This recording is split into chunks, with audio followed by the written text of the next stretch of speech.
was Richard's break. Here to Tyneside. The Diamonds are in brilliant form at the moment. They lead the table by 4 points, having hammered fourth-placed Middlesbrough 66-30 at a rain-sodden Brough Park last Monday night. But as David Burton reports, the Tigers are a different proposition altogether on their home track. Middlesbrough Tigers' unbeaten home record in the league stretches back 34 matches to October 1980. And although officials admit they won't retain the championship this year, local pride was very much at stake. Never easy, no. Really, it's never easy anyway until the end of the 16 heats, and if you've won and you're a load in front, well, it's been easy. But it never, ever is easy here, no. Diamond skipper Tom Owen had a badly injured right ankle, but he was prepared to endure excruciating pain for this match. It's, how would you put it, about 45%, I would say, but it's better than what anybody else tapping in my place, I suppose, you know. Is this just a match you just couldn't miss? Yeah, I don't want to miss this one, really. You know, this is where it all comes from, you know. This is where it all happens in this region, so I didn't really want to miss it. There's bound to be needle in local derbies, and more so last night with Tiger star rider Martin Dixon out to avenge Monday's defeat at Brough Park by Joe Owen, Tom's younger brother. Dixon claimed that the Diamonds rider tried to force him off the track, and Brough fans were treated to an unscheduled punch-up. The two riders had been advised to cool it, but when they met for the first time last night in Heat 4, it was obvious that feelings were still running high. 21-year-old Dixon in the red helmet was always in front, and the white-helmeted Joe Owen had to be content with second place. But this gesture from Dixon at the finishing line wasn't designed to keep the peace. And when Owen offered a truce, the Tigers rider very pointedly refused to shake his hand.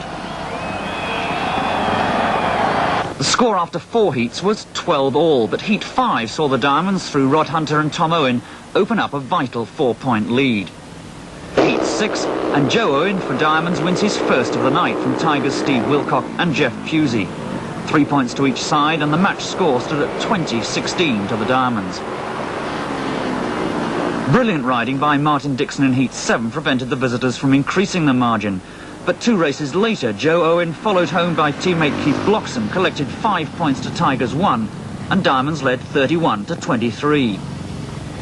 Jeff Pusey and Steve Wilcock cut the difference back to 4 points in Heat 10, and there was no change after Heat 11 when Martin Dixon stormed to his 3rd win of the night for Tigers.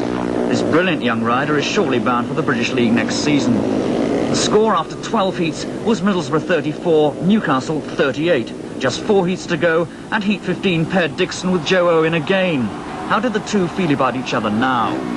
I was mad at the time, like, but, you know, that's part of the game. You know, I got my own back tonight by beating him, and as far as I'm concerned, it's finished now. He did offer you a handshake, didn't he, at the end of the race when you had beaten him, but you didn't take it?